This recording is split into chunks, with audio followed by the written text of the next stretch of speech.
He's made a big mistake. What a mistake to make here. That is unbelievable. There's a pot up past the blue into the yellow pocket. You've probably watched Chris Wakelin struggle at the Crucible for years, losing heartbreaking matches and wondering if he'd ever break through.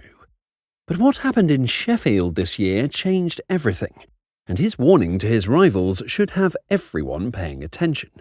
This was the breakthrough that's been building for years, and honestly, it might be the moment that changes the entire landscape of professional snooker. Let's be real here. Wakelin's Crucible story has been painful to watch for anyone who's followed his career. 3 first-round losses, including a gut-wrenching 10-9 defeat to Judd Trump on his debut that probably still haunts his dreams. Then came 2 years of missing out in qualifying, watching from home while others lived his dream. The pattern was becoming predictable. Wakelin would arrive in Sheffield with hopes high, play some brilliant snooker in patches, but when the crucial moments arrived, something would always go wrong. But this time was different. This time, Wakelin walked into the Crucible with something he'd never had before.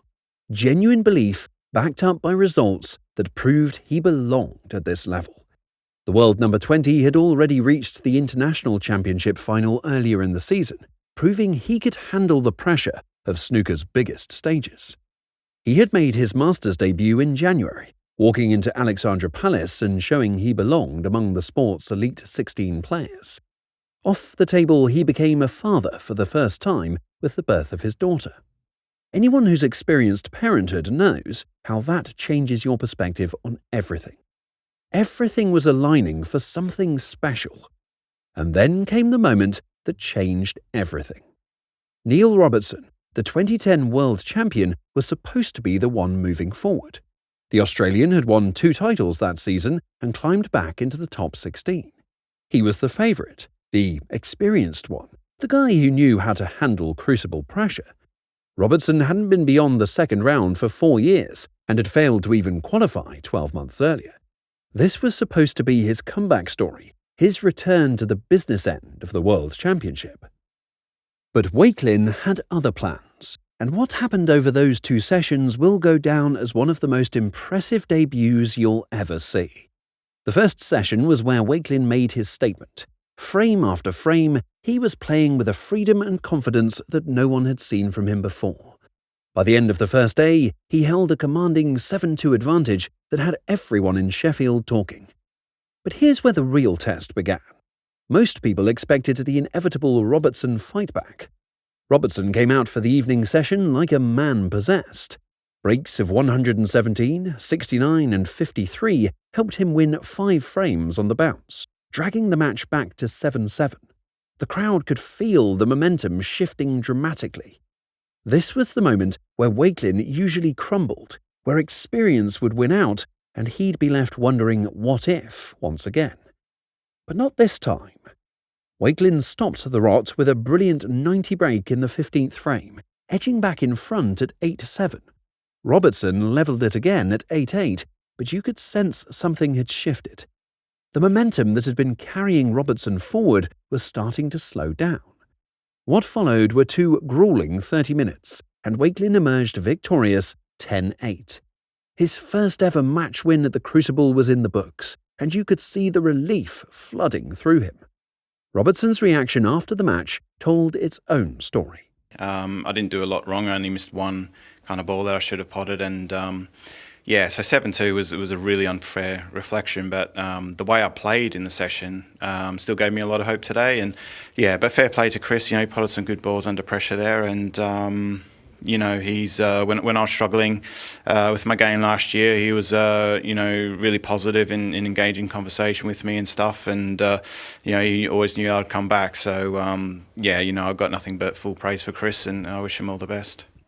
That's high praise from a former world champion. When someone of Robertson's caliber admits you outplayed them on their best day, you know something special has happened. But for Wakelin, this was about more than just beating a former world champion. This was about rewriting his entire Crucible story. Yeah, just to play. I played really well in the qualifying, and I've played really well the last few months and been putting the work in. And So the result sometimes is out of your control. So my goal was to just come here and play to the best of my ability. You know, I say my fondest memories of a lot of my memories of my career up until 2 years ago were all negative.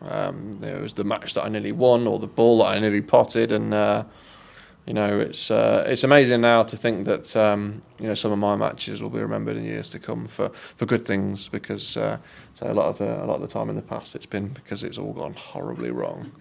You could hear the emotion in his voice. This was about proving to himself that he belonged at this level. But here's where the story gets even better, because that Robertson win was just the appetizer. Next up was Mark Allen, the world number 1, a player who'd been absolutely tearing up the circuit all season. Allen was riding high and exactly the kind of opponent who could end dreams with a single visit to the table. This was supposed to be where Wakelin's fairy tale run came to an end. Instead, what happened next sent shockwaves through the snooker world. The world number 20 absolutely demolished the world number 8 at the Crucible.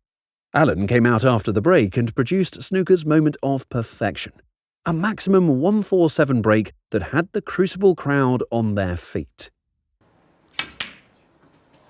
Get in there. 120. 129. You're guaranteed on a shot in the pink to get to black.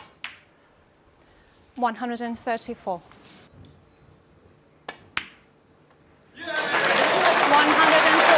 Well, Mark Allen, take a bow. What a performance. Unbelievable. Unbelievable. It was the 15th maximum break in the tournament's history at the venue, and only the 11th player to achieve the feat on snooker's biggest stage. But here's what separated Wakelin from so many other players who might have been rattled by such a moment. While everyone else was getting caught up in the drama and excitement, Wakelin stayed focused on what actually mattered, winning the match. When Mark got to 73, I wanted him to make the maximum. It was an amazing moment for him and the tournament. When the balls got racked up, it was only one more frame on the board. He knew that unless he made another 8 of them, he'd struggle to win the match from there. The shot that really caught everyone's attention came during that Allen match. With the pressure building, Wakelin played a daring yellow that left even Steve Davis emotional in the BBC studio. It's one of the best shots I've ever seen. That is crazy. That's one of the best shots I've ever seen. Mark Allen taps his hand.